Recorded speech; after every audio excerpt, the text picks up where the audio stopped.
जब द्वापर युग में विष्णु जी ने श्री कृष्ण का अवतार लिया दुनिया को सच्चे प्रेम का अर्थ समझाने के लिए, तब श्री कृष्ण की ही परछाई राधा ने रावल गांव में बृजभान और कीर्ति के घर में जन्म लिया और जन्म के साथ ही राधा और श्री कृष्ण की कहानी शुरू हो गई।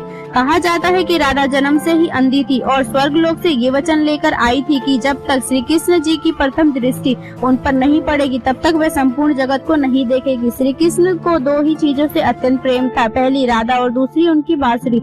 लेकिन जैसे ही श्री कृष्ण के मामा कंस को श्री कृष्ण के वृंदावन में होने का पता चलता है, वह श्री कृष्ण को युद्ध के लिए बुलवा लेते हैं। इसके बाद श्री कृष्ण को वृंदावन और राधा को छोड़कर हमेशा के लिए वहां से जाना पड़ता है। लेकिन जाने से पहले राधा ने श्री कृष्ण से दो वचन लिया। पहला वचन था कि श्री कृष्ण के हृदय में हमेशा राधा रहेगी और दूसरा वचन था कि मृत्यु के अंतिम समय में श्री कृष्ण उनके पास। इसके बाद कृष्ण चले गए और कंस का वध करके अपने माता पिता को आजाद करवाया। उसके बाद उन्होंने द्वारका नगरी बनाई और लोग उन्हें द्वारकाधीश के नाम से पुकारने लगे। कृष्ण ने द्वारका में रुक्मणी, सत्यभामा और 16,108 रानियों से विवाह किया। उनकी प्रिय रानी थी रुक्मणी। राधा का विवाह भी अयन से हो जाता है, लेकिन अयन कभी उन्हें छू नहीं पाता।